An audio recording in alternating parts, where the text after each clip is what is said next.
Many greetings.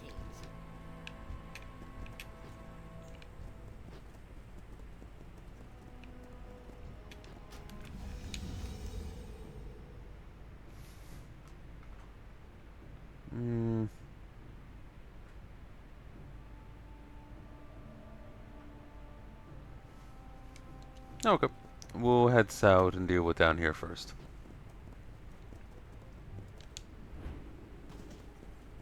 Actually, there is something I've been meaning to deal with for the last moment. Let me go deal with it. Yeah, folks, and I'm back. 4, 5, 6.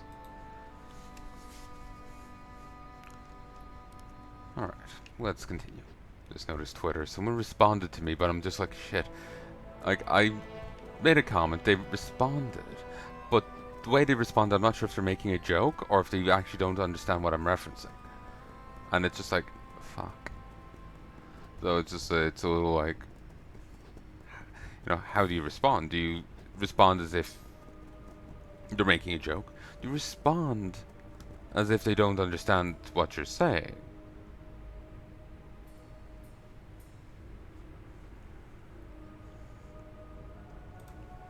Excuse me.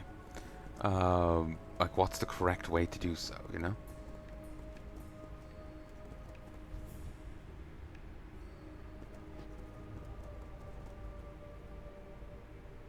You know, what's the correct way to do it? Oh, and there's that blue thing again. It's just like, I've played WoW a lot, and I've never noticed blue orb like that, or, if I did, I just don't remember it that well. Nah, one sec. Alright. Yeah, I don't know what that is.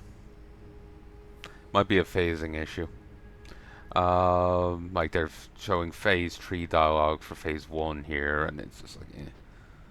But yeah, yeah, I just don't know how to respond to the guy. It's just like, is he joking? Or does he really not know? And it's just like determining.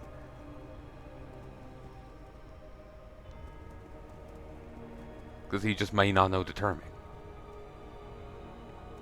Also, like, you can tell, like, okay, this is more mountainous place, and down here is more verdant. Like, there is a distinct change, but it still does. It feels like, what are you doing up the mountain? It's just like, I've just walked up the road, guys. This doesn't feel like mountain. That feels like mountain. This just feels like upland, you know? I think it could be a scaling issue, where, like, the scale of this place, it's not cut in half, it's cut in, like, 5, you know? Like, this is a much more grander affair. So, like, I get they need to summate it, but at the same time, there is a balancing act, and I think they're leaning towards cutting than accuracy, you know?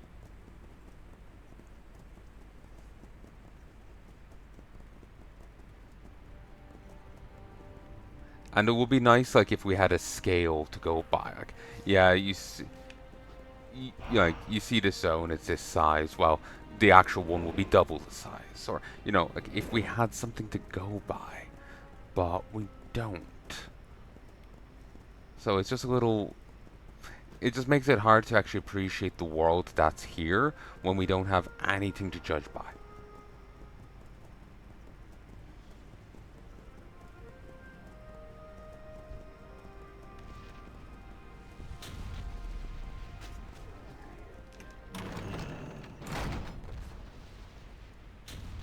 You made it true. Come, we must speak. We are the Watchers. We've already lost the town. I have no reinforcements arrived from the monastery. Who are you? Can you fight? So, we can use your help. Beware the western wind. The wall must But yeah, basically, I feel like Blizzard should be better about the scaling of zones. It feels like they leaned heavier to like summating them, to making them smaller. And I can understand why they do it. Less development time, less design time, and they don't have to fill the zones with as much. I entirely understand. It takes long enough to make an expansion, but if they were to do things more to scale, then each zone could damn well take an expansion's development time. So I entirely understand why they do it, but it would help the world feel more fully fleshed if they even gave us something to reference. Like, yeah, this is what you get to play, but it's actually a shortening of this. And you see the full stretched thing, full stretched map, or, mock-up of a bit of the zone, like, this is, this is Stormwind Keep, but this will be more like what it actually is. It'll be something. Though on the same level, it could be kind of disappointing to see, because the grander thing could look cooler. And it's like, oh, if only that was in-game. But, just, like they're going on, oh, what you doing up the mountain? And it's like, dude, I walked up like a story. You're not that high up. That also kind of takes away from it. But I will be honest, my head's probably kind of fixated on negativity right now, simply because like I'm fixating on the bad sides of Blizzard's production. Sometime around the anniversary vids, my head kind of ticked onto that. Went back to OCD, SOD, and I was fine. Then I started doing. I started thinking about it again at some point, and my mind's kind of been fixating since. Jesus. But yeah, my mind's kind of been fixated since. Started this, and I just can't stop. Started Desik, and it just keeps going. It's very frustrating. Our true enemies are the Shah, not the Yongle. The Shah are motion manifest. Destructive, yes, but undisciplined. Undisciplined force cannot last. The flood in dispersion loses its force. The wildfire burns its fuel. And discipline and wisdom can turn destructive energy against themselves. Bring me the essences of the Shah in the village, and I'll explain further. I sent for reinforcements from Shadowpan Monastery, but have heard nothing back. Already lost the town. Few lucky villagers may have survived, but we're pinned down here. We don't have time to entertain strangers. If you can fight how my men defend this tower. If not, leave, for you will not survive here long here.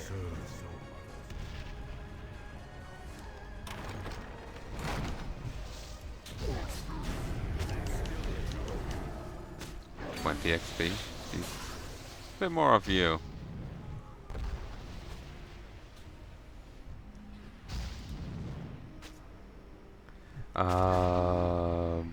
Completed control by single-minded rage, directed at the Pandaria and I'm. out of range. It's too far away. I can't cast that.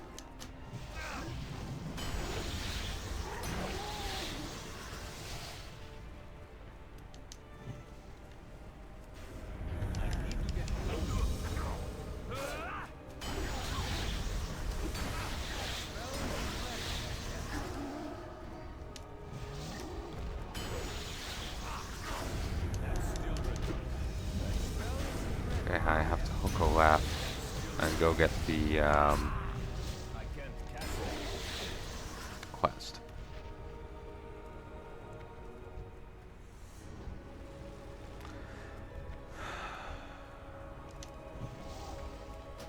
I'm going to do a new video for the channel. Well, it was just a video where I just talked about issues in StarCraft, the biggest plot hole, as I called it. But I did so many takes off the cuff that, well, over 2 hours of footage, and probably I didn't fully count it, but going by what I had seen here and there, it was damn well adding up. It was easily over an hour, and it was certainly gone beyond that. But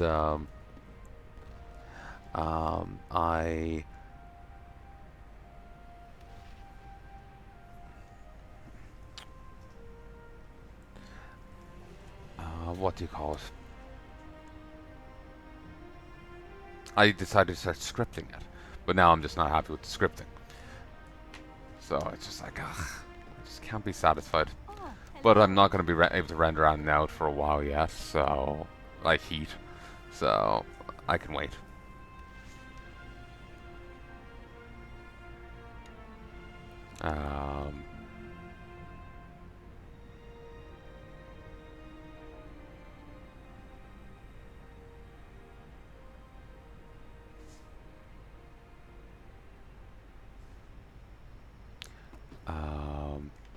Hope to see you again soon. Yeah, like the PC runs hot when it renders. Like it can easily hit 90C. Well, it can easily hit 90C, and if it's hot, it's all the more likely how it could go higher. So I don't want to damage my PC to render out some vids. So until we get a cool spell, I'm not going to render. But I am still trying to get stuff into the render queue, so when we get a cool spell, I can just set my PC going and fuck off. Or get back to writing. Did a little bit the other day and then lost it, because Microsoft forced an update and, well, I thought LibreOffice was auto-saving. It wasn't. The recovery system didn't recover it, so I lost what I wrote.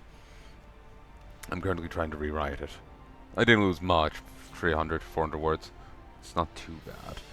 But remember that script I wrote for that video? Over 1,000 words. Dolled it up in 10, 20 minutes. Wasn't that big a deal, though that scripting is different to me trying to write a novel. That's much more stressful. The scripting for the other thing was...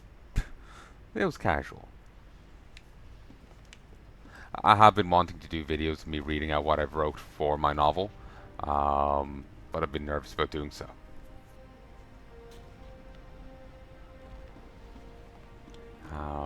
It would be like an alpha read.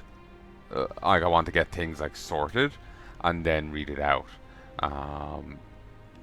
It would still be like like editor looking and whatnot, because I just don't have the finances to hire an editor. And I'm not going for the getting published route, because I've been hearing how bad they are. I'll talk about this for a moment. I talked about this actually in some other videos. Firstly, I talked about it first in some Dark Souls vids, but that's Dark Souls 1, and that's not out yet. Well, my second run of it ain't out yet. That's where I talked about it. I was in Seats Library at the time. But I also talked about it in an early episode of Cursebreaker. This is my second time talking about it. Went back to the starting crypt and started grinding there for potions, and I was talking about it there. Then I continued talking about it when I went elsewhere. So if you wanted to find those, videos. But I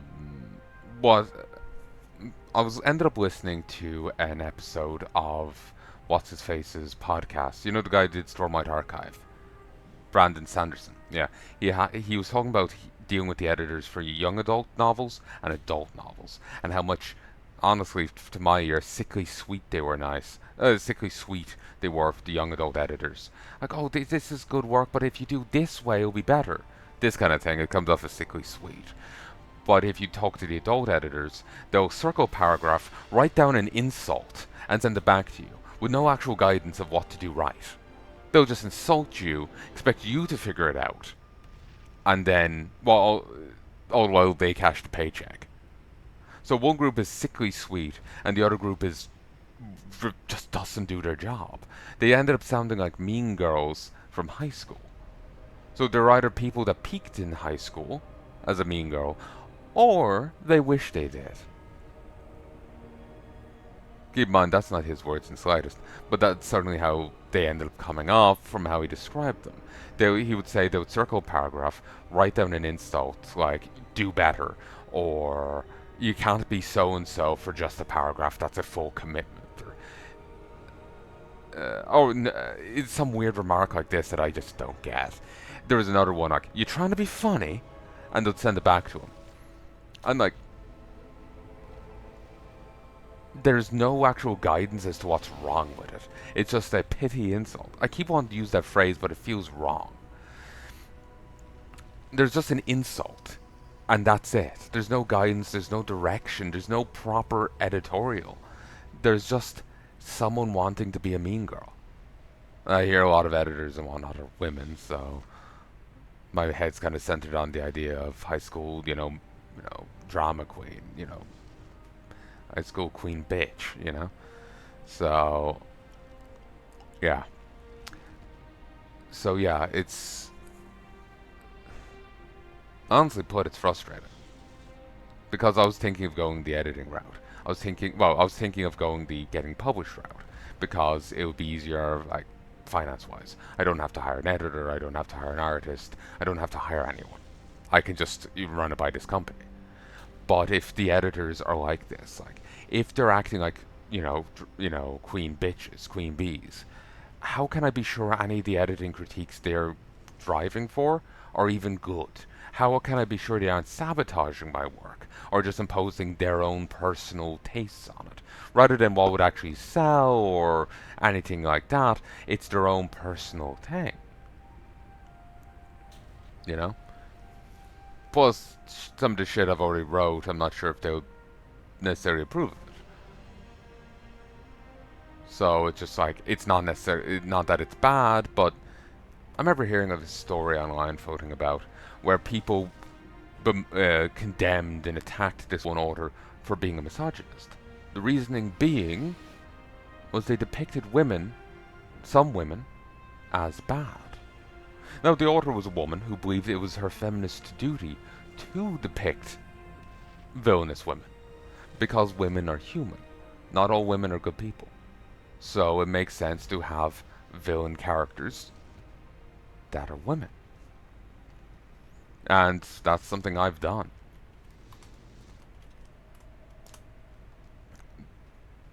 There's some characters in it that are women. Well, shock. And they're villainous. Not all. But they're treated no different to the male villains. So that could be damn well something that they take issue with. Plus, one thing that's also making me cagey about trying to go for the editing route was, I remember talking about this in some Monster Hunter Wild, not Wilds, Monster Hunter Rise years back. I was in the first area, as far as I remember. One of the many times I was there was later on in my run. I just don't remember where. Remember where in the playthrough. I remember I was by the waterfall, on the back left corner.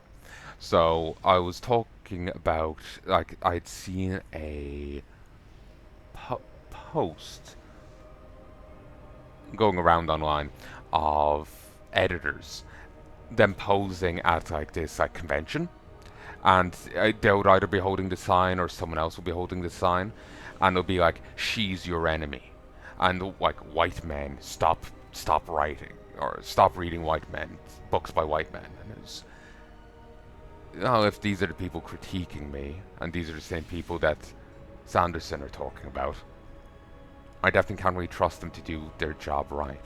That was a little jumbled, but that's the ultimate point I was getting at. Something else that's turning me off going the publishing route was seeing editors acting like this, that they're my enemy, that they don't want to publish me because of my characteristics. So self-publishing seems the saner choice.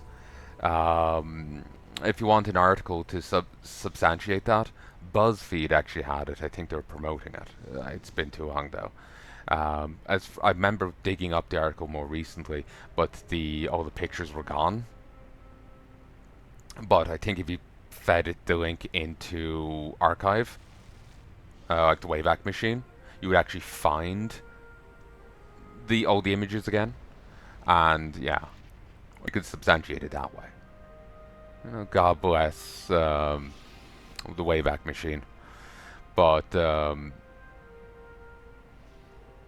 yeah, it's not exactly reassuring as to the quality of the editors in the publishing house, where they're acting like queen bitches and then also condemning writers based on their makeup.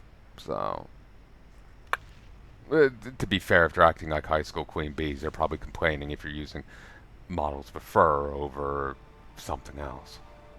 That's a makeup brand if you don't know. Mom buys it off QVC from time to time. But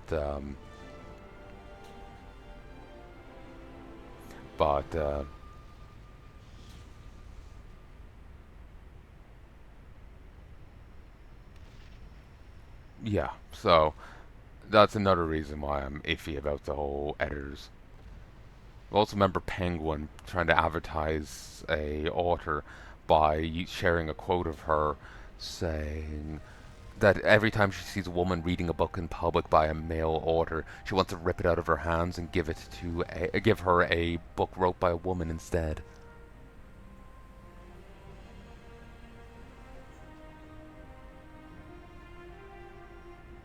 See, I have a fantastic memory for this kind of shit. When it comes to actually relevant stuff, now. But, no, I suppose it's relevant.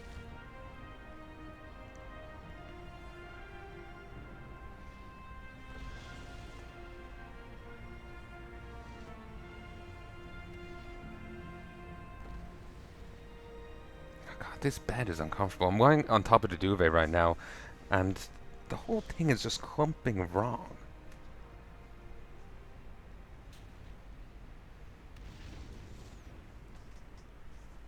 It's annoying.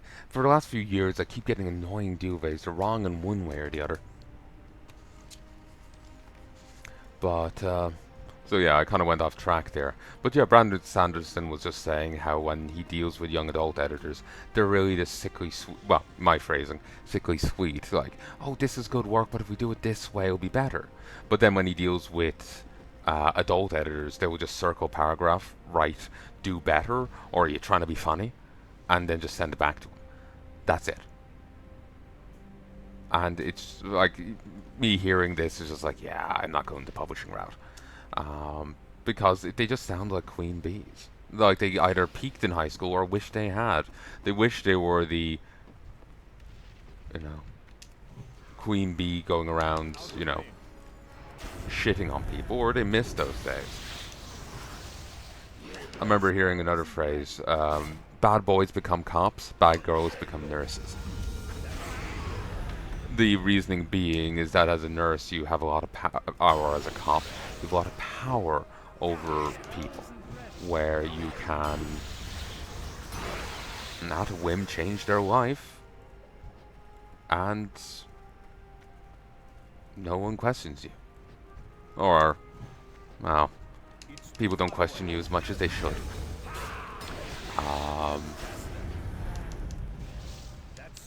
I remember reading a article in Nature, which had a really stupid conclusion, which I'll get to. The article was talking about nurses and how like one nurse ended up in a grudge with another nurse. So the other nurse sneaks a needle into her clothes that she barely avoids, just because she opened her clothes differently than the ambusher had anticipated her doing. She avoided getting pricked with the needle, the syringe. They would put a nurse, the senior nurses would put this one nurse with like 24-hour care patients. Like you have to be with them the whole time. And they would sit there and watch Coronation Street or whatever soap was on TV while that nurse was struggling to juggle five, to the point where some of them started dying because she wasn't able to manage so many at once. The patient survived, but that was only through the grace of Hastur.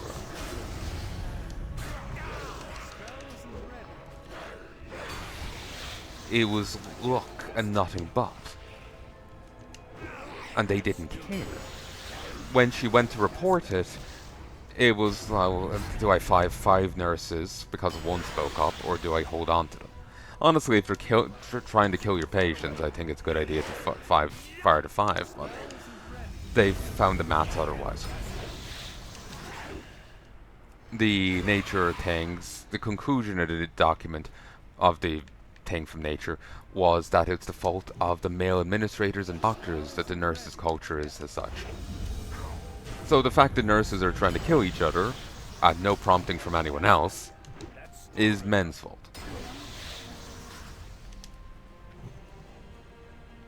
Like the... I'm wearing these masks. The, I'm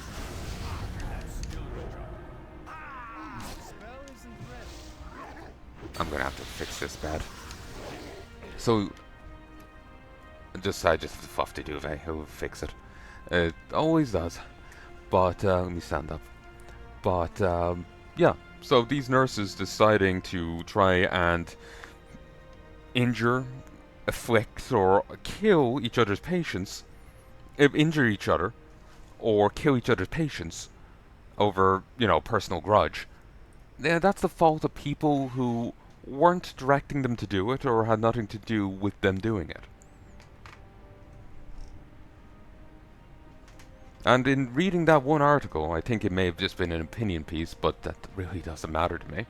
My respect for the journal went entirely out the window. Hmm. Yeah, I'm gonna have to pause. BRB. But yeah, the passing of the buck there to people uninvolved, like certainly the administrators could have done more to stop the harassment, but they weren't saying that. They were saying that they were responsible for it existing at all. Rather than the women that were trying to kill each other or the other's patients being responsible for their own actions, it was other people were involved for not keeping them in line, keeping them in line. There was no blame falling on the nurses for trying to kill each other or their antics. It was just falling on anyone else for not babying them or, like watchdogging them enough. And certainly some blame should fall on the administrators for not administrating enough. But at the same time, these are, adults and should be able to behave accordingly. They should. That is a creepy model. These are adults. They should be able to behave accordingly. They should be able to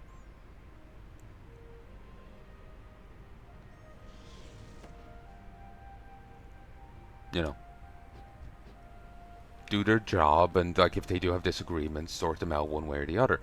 Not trying to kill each other, not trying to kill each other's patients.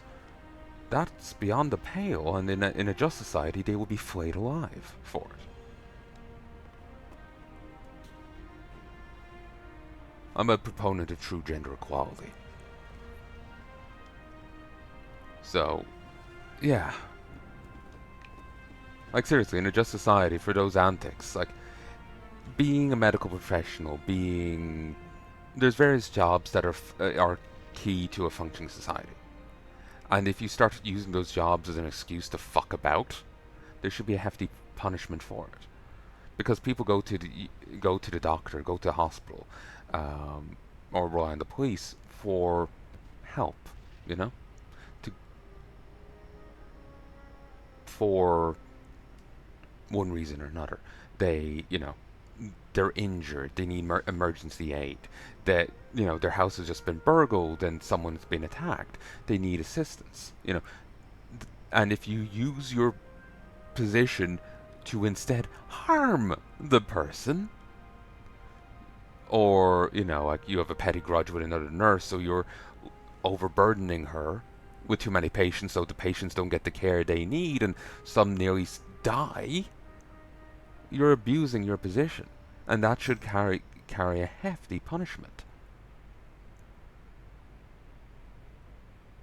Of course, you'd want to make damn sure that things happened the way they did. They claimed they did. You don't want to punish the person wrongly. You don't want the punishments being weaponized as a part of harassment. But you get what I'm saying. If people start, like, if you go to the doctor, but the doctor just uses you as part of a way of punishing another doctor, or, the nurses do, that's fucked up. So, yeah. I really went on there a bit. I think I fully expressed my point. It just basically, when you will go to places, like, you go to the doctor, you go to hospital, you go to the cops, you go to the fire station, you go to places that, like, services that you have a great need for. And if they fuck about instead of providing the service they're meant to provide, including and up to risking your death, there should be a hefty punishment for that. That should not be tolerated.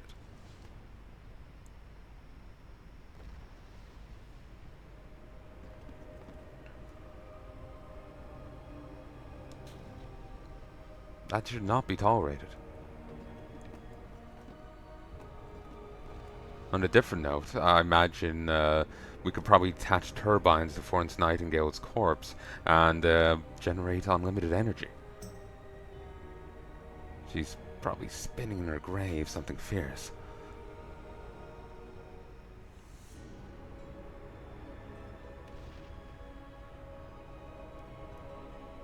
She, from what little I've read of her, she's quite a strident woman, very serious about doing her job right, and about the nursing profession as a whole. And hearing of these antics would probably make her keel, if she wasn't already gone, it would probably make her keel over dead from sheer rage. Like each vein in her body and each artery would probably rupture at the same time.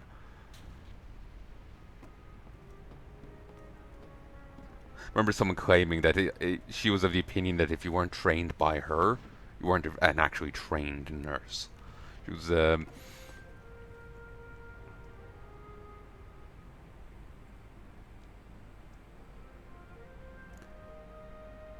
basically just very particular about things. I imagine she, just from the little bit I've heard, I somehow doubt she would care for nurses getting up to these antics.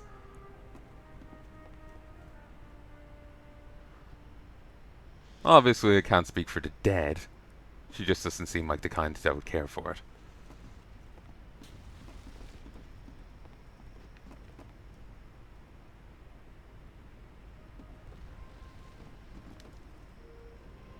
The main thing I'm running through my head, I remember reading from her. She wrote a letter. I don't know if she had a prior history with the author or otherwise, but it was actually really funny. Here, I'll go kill some of these Yongles. I'll probably have to kill more on the way, but it's an escort.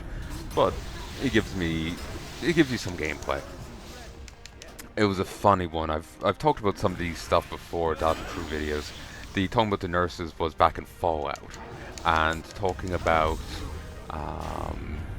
Nightingale was in a bit of RimWorld and in a bit which I may edit out, or may I leave in.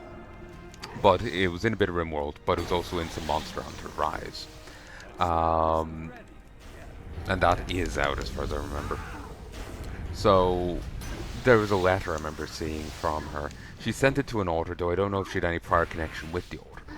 She said that she read a book of his and she rather enjoyed it, though there's something she couldn't understand.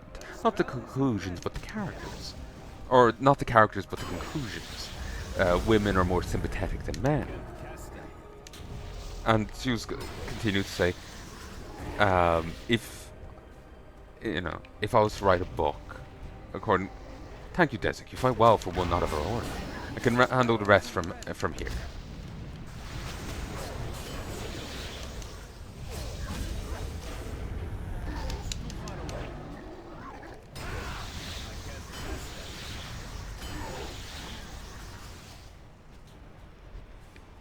I think I'm in fight with this guy because AoE cleave. It's too far away.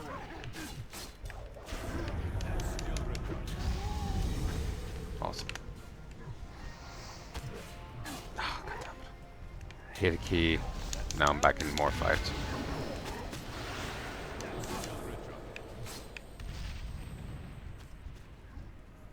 Oh, they're succeeding killing. Good. Yeah. How does it go? Women are more sympathetic than men. And now if I was to write a book from my own experiences, I'd say women have no sympathy. Yours is tradition, mine is conviction of experience. She went on this, spiel, Philippics, about how, like, three men among many reforged their entire life out of sympathy to her ideals. One learning nursing administration, or writing, learning nursing administration at her sofa side. Not through stirring experience as she learned it, but through writing regulations. And two others became, directors of her, of a hospital of hers. One was a poet born, if there ever was one. She even continued saying that someone claimed that she was like a man, but I guess they either never expressed it or she was deciding to take it in a different direction. she was saying like she agreed she was like a man, as Part said, in having sympathy. It was a very interesting read from Nightingale. It's not what I expected at all. Um, when I was hearing of this great female nurse, I was expecting girl power, rah rah, not women suck.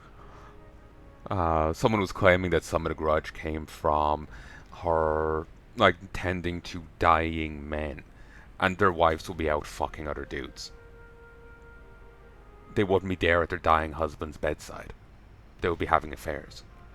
Um, so some of the grudge came from that. But people say a lot of things. I don't know what's the case. I haven't researched her enough. I've just seen this letter fragment floating about, and it stuck with me enough that I memorized some of it. Because it was like reading it was like getting a haymaker from decades ago. I don't know when she wrote it. I don't know when she passed, but it was like getting a fucking haymaker. Just like randomly, like you're reading, like imagine it's a page in front of you. It was actually on my phone and on my monitor, but ignore that. You're reading a page, and suddenly you just like a fist comes out and it's a haymaker. Got him in a half Nelson. Got him in a full Nelson. Oh no, the dreaded Mickey Nelson. Or Rooney Nelson? What's the joke? The Turtle Adam movie, when he's in the whale. The genie's in the whale. I don't know. Welcome. I can't believe you made it here. Don't know how much longer I could stay hidden in here. I'm sure there are others, Paladin. We have to rescue them. Then we can go to Shadowpan, fall back. The Master there will know what to do. Travel safe. When these monsters came, Shadowpan got so serious they kept saying Shah. What's that? Shaw tree.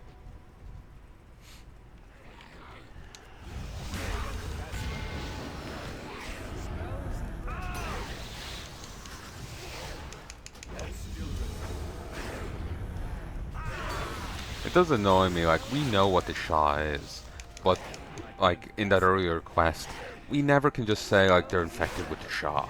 The Shadowpan may know how to cure your people. We couldn't say that, even though we've seen it. We've seen it, we've lived it. And yet we couldn't. As far as I could gather, it's probably because the quests are wrote with the idea of you not doing particular quests in mind. So it really does ruin the connectivity of the world to not,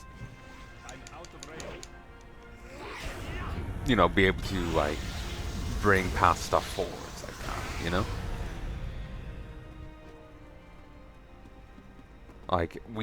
I imagine the Horde have the same, setting the stage, seeing the Shah, to establish, Pandaria is different, Imagine the Horde have their own version. So it shouldn't be an Alliance Horde divide. I think they're just writing it for the people that skip quests. That, or they just didn't think about it. Yeah, Firebough. Let me introduce myself. I am Firebough, illustrious leader of this formerly magnificent hamlet. Clearly you're an upstanding citizen of the world. Wonder, could I trouble you to help me out of this rather sticky situation? I'm certain to Shadowpan at the nearest retreat will be more than happy to recompensate you for any inconvenience. Sure. Desik, was it? There'll be a few extra gold for you if you can personally guarantee my safety. You say personally, well, I'm the only one here, so yeah, so all safety will be personally guaranteed.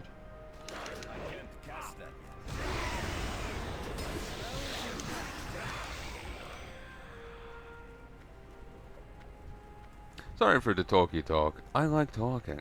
Remember, I'm the guy that used to sit down. Well, yeah, I used to sit down those days, not lie down. Sit down and talk for 8 hours straight. Sometimes not even taking a piss break. Yeah, for 8 hours. I would just record. Welcome. And it didn't even stop and start that much. Actually, back in those days, well, depending on the days in question, I didn't actually stop at all. I would rub the mic, say a message, and rub it again, This was back when I was recording on my Mac. Terrible days, because I've tried to record this game sound through my speakers, as in I would hear it, and then I'll try to catch the mic to catch it. It was I don't know why I didn't just think of a headset. Honestly, sometimes I'm kind of dim-witted.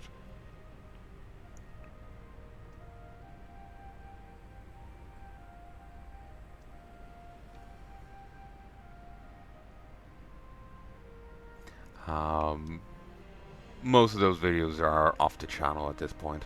Wasn't happy with them, but yeah. So yeah. But there was days after that when I was recording on my Windows machine that I do want to say did go on for, quite a while without much stopping and starting. Good days. Good days. So yeah. But yeah, so basically I like talking. I'm a talker. I got the gift of the gab. No. The Blarney Stone comes and kisses my ass to give ye the gift of the gab. That's an actual thing. The Blarney Stone. It's a bit of a stone on the battlements of a castle here in Ireland somewhere.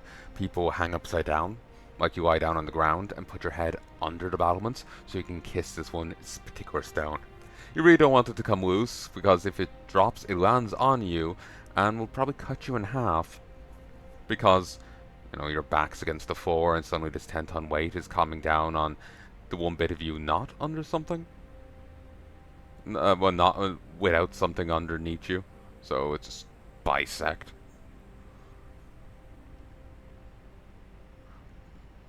I'm assuming physics works like that. I wouldn't want to risk it, personally. But, so yeah, it's also terribly disgusting, honestly. So many strange lips. Foreign lips hitting it. And I don't just mean foreign in a countryman sort of way. Any lips other than my own are foreign. I know where these lips have been. I don't know where anyone else's lips have been. So, I've seen people get up to some disgusting things, folks. My Nan's husband,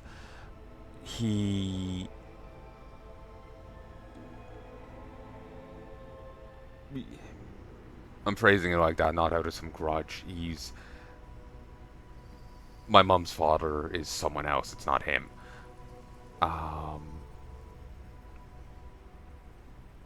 He's the father of my aunt, not my mom, so Nan's husband. He came out of the house one day earlier this year.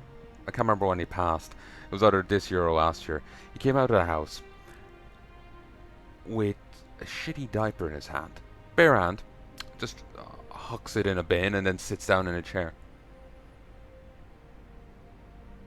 Yeah, the guy had developed incontinency. Terrible accidents happen. It's understandable.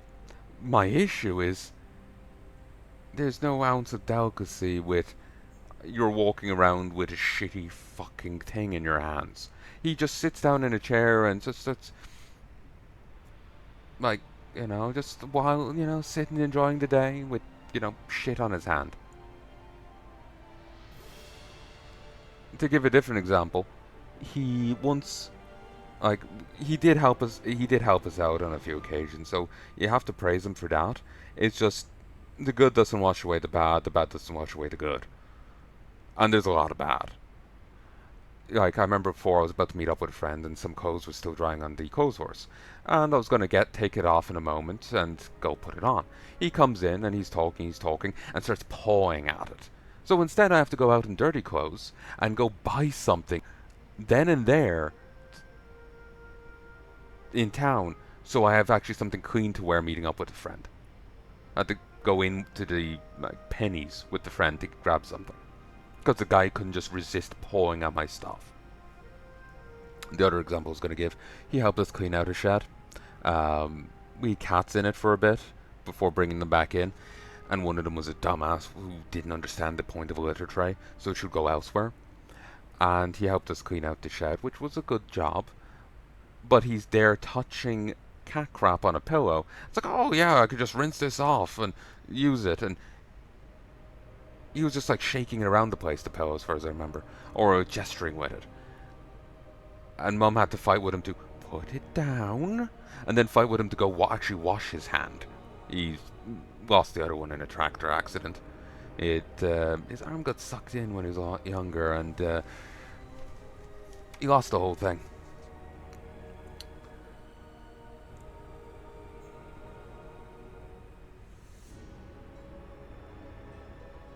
But yeah, the man, no sense of hygiene. No sense of hygiene.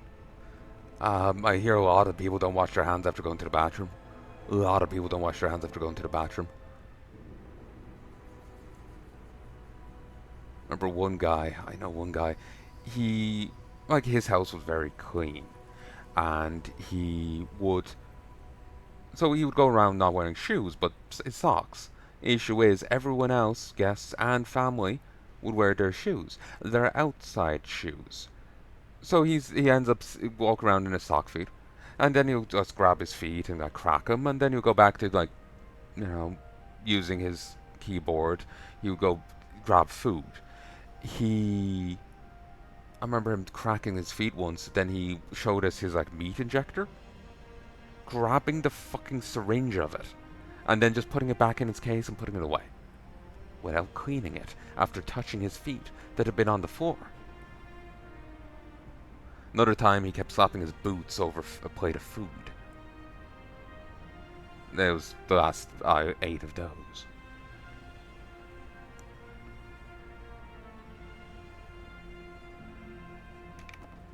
So, yeah.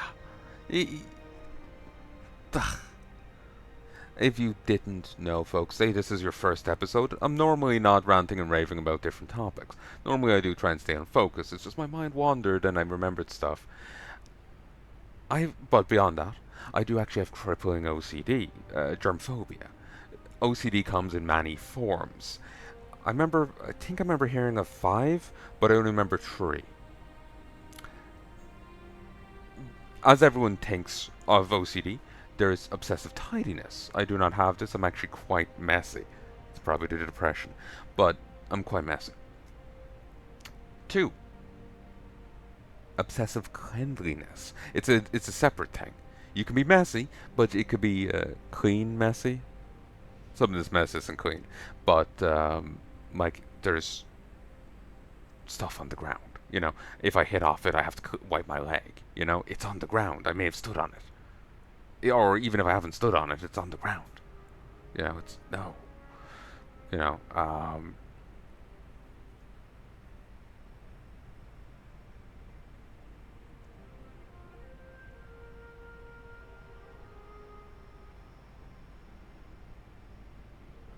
So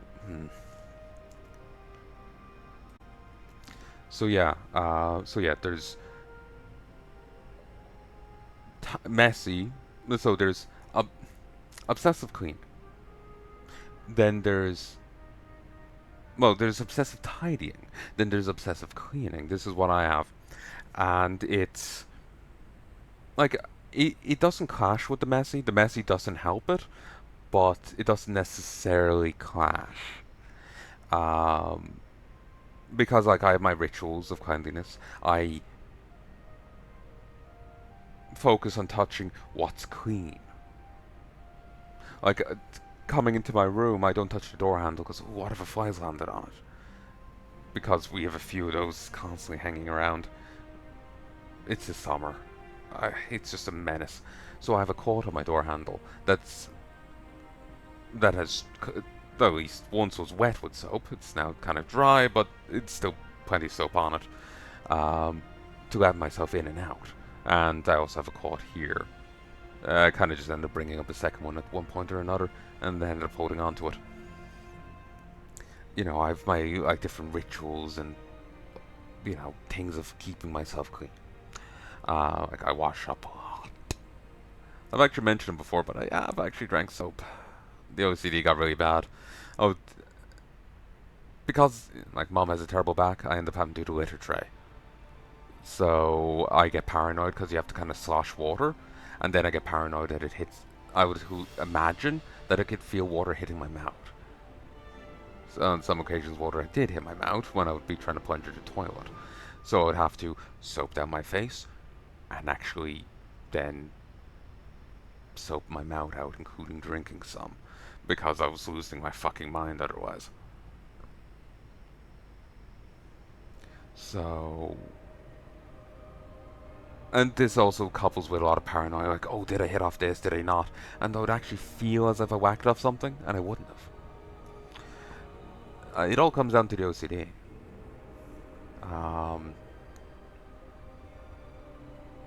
The last one that I remember, and I remember it because it really stuck out in my head, is like, fuck. Paranoia that you're actually a monster. Or maybe that's too grandiose a way of putting it. I don't remember how she phrased it. I remember her example, but not anything else. But it's like paranoid that you're actually bad, you know? Even to your own... it's kind of like a Dr. Jekyll and Mr. Hyde, but he doesn't know about Mr. Hyde. That kind of thing, you know?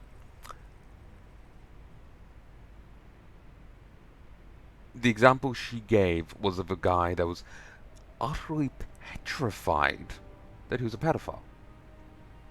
Utterly terrified he was, but from everything that they could study, he wasn't. He was fine. It was just paranoia. That's what all of OCD, as far as I can tell, comes down to. Paranoia. And I rate highly on the Psycho Valve. So yeah, yeah, I did get a Psycho Valve years and years ago, when I was chatting with one shrink. I rated quite highly on paranoia. Again, OCD seems to overlay it quite heavily with it. So yeah, there's the three versions. Obsessive tidiness that everyone knows of. I remember one chick, she was asking me why I was in this separate room, and it's like, oh, I can't, you know, I have OCD, I can't listen to the noise in study hall. And just went back in secondary school. And she's like, oh, I wish I had OCD, I'll be so tidy. And there's some affectation to her voice I could never discern. I was like, years later, I was wondering, like, was she trying to flirt that way, or what? Because it just, like, I'd never heard anyone else use that affectation. So I'm not sure, maybe she was trying to be condescending and...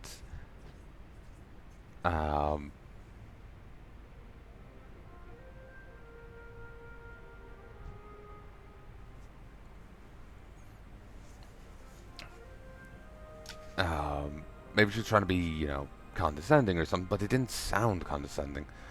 It was really a unique sound. I don't have a read of it, honestly. Even now, I've never had anyone do that sound previously. Do that sound again.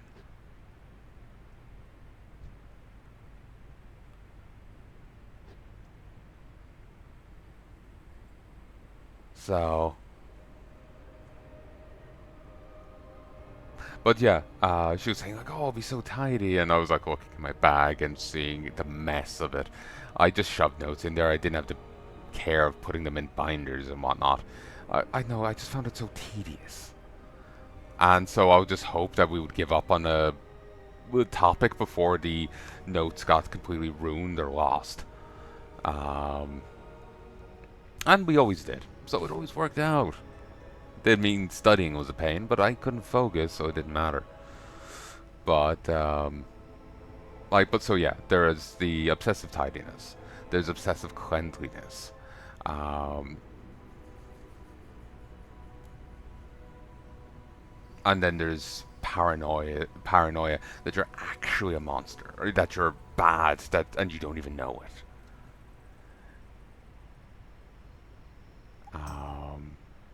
There's meant to be others, but I don't know what they are. At least if my recollection serves from... I have Overlord 2 on the channel, yeah? Sometime before that was when I learned this. So I have no idea Like it's been. I've no idea how long ago that was, but yeah, my mind is just. I could be wrong, basically. This was when I talked to the same shrink that did that Psycho Valve. She was talking to me about my OCD and saying all the different types of it, and to kind of teach me about it. And she she then went on maternity leave and never got her again. I not sure if she ever went back to work afterwards, but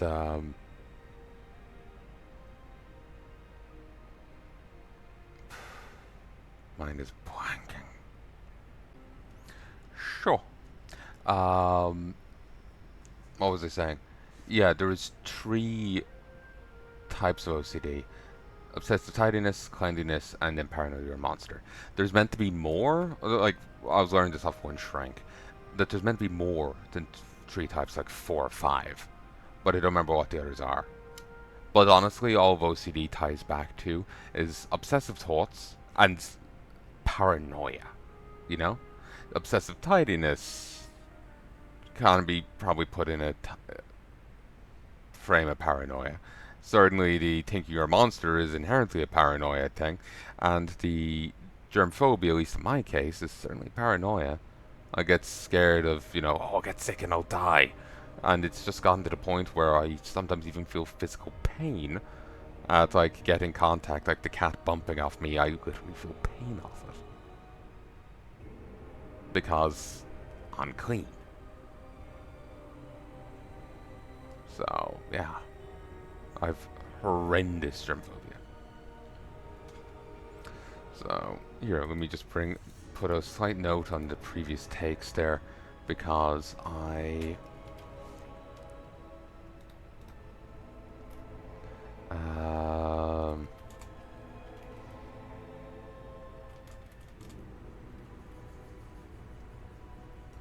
not sure on the phrasings.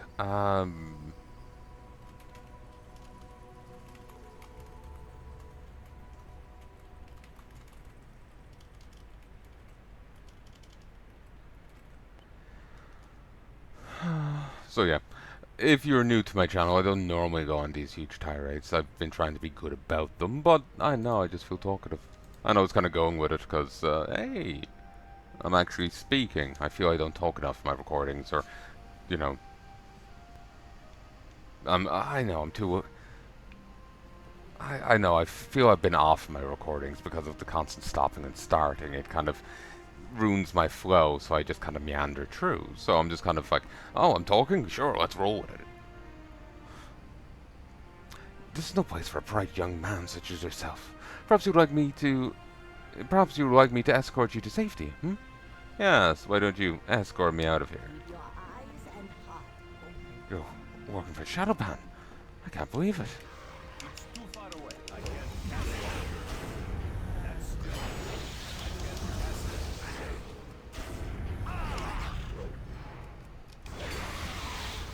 cast it. If you want to gain rep with the Golden Lotus, you apparently have to have rep with the Shadowpan to a certain point.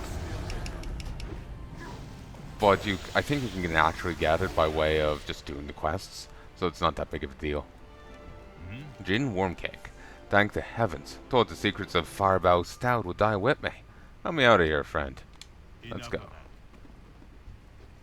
I'll leave these behind. This is my family legacy.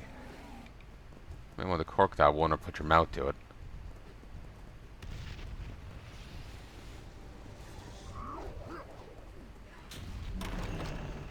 I got clipped there. Hello. Wu Cowley. There's some references here that I just won't get. Stained mug. What is it? What? Turnabout. Have you harvested their essences? A ball of oily blackness with smoke emanating from it. Beware the western Good. wind. Now you'll see how to defeat unbridled rage. Craft these into a trap for Kobai, the leader of the Ungle. Though he'll be snared and we will defeat him, he's not our ultimate target. The walls Simply killing Kobai will accomplish nothing, as he's possessed by a particularly powerful and destructive Shah, Malevolent Fury. Use the trap by a fashion from the blinding rage essences you brought. You use the trap by fashion. Just need to check that. 1, 2. You use the trap by fashion from the blinding rage essences you brought. Lure him into the trap, then steal his mask. Once you put it on, Malevolent Fury will appear and attempt to take control of you. Defeat him, and we'll have made a victory of this tragic situation. Confine him to the north at retreat, where he taunts us in insane rage. I can see why you're having me do this. It's a hell of a risk. Now we spring the trap on our attackers. If him or any of the Shadowpan get taken over, that's one less defender, while I'm just a random merc. The issue is I'm a very powerful merc, much more so than the Yongol here. If I do get taken over, they're fucked. Beware the western wind. I could certainly take this guy on. He's not much more powerful than the not Shadowpan, the Yongo outside. Brought us some time to breed. We must spare. Said we must act. We serve so others do not have. We didn't know that there were any we didn't know that there were any survivors out there. Thank you for bringing them to safety, Tessic. Summon gin warm brews keg, which Alex can use to have a drink of his ale. Watch the shadows.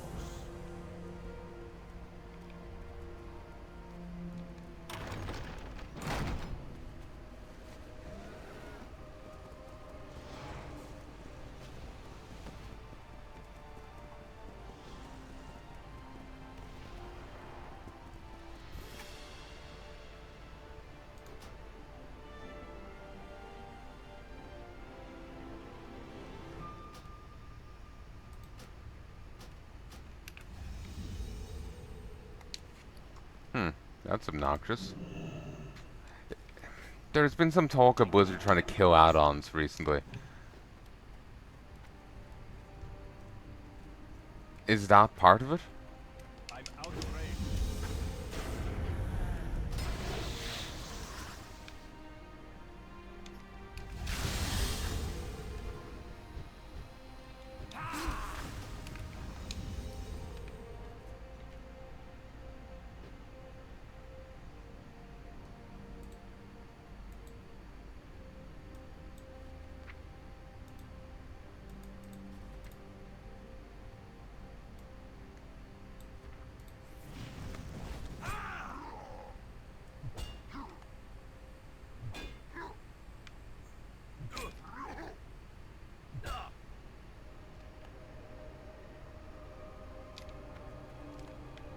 It's still a recharge.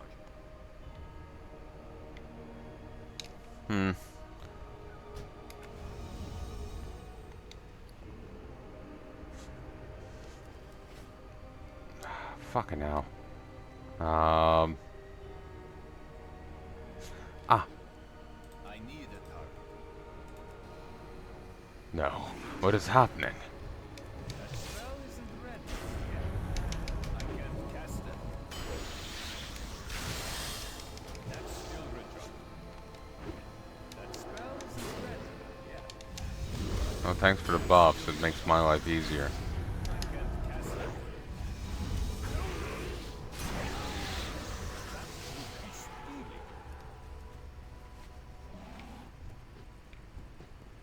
I completely misheard. Whatever Desik said there was kind of garbled.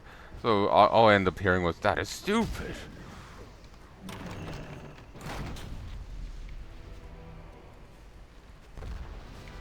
I felt Fury's demise. You've done well. One who has traveled much. Greetings. Please, mister, will you get me out of here? She's kind of defaulting. We must not fall. I should feel shame at the loss of the village. I should feel great pride in your success. I should feel many things, but must not allow myself to.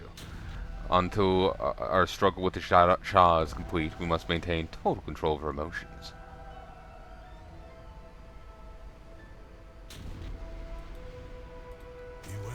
Battle against the Shah is eternal. We cannot leave this place. But I'm troubled by the absence of reinforcements from the monastery, given that we sent for them days ago.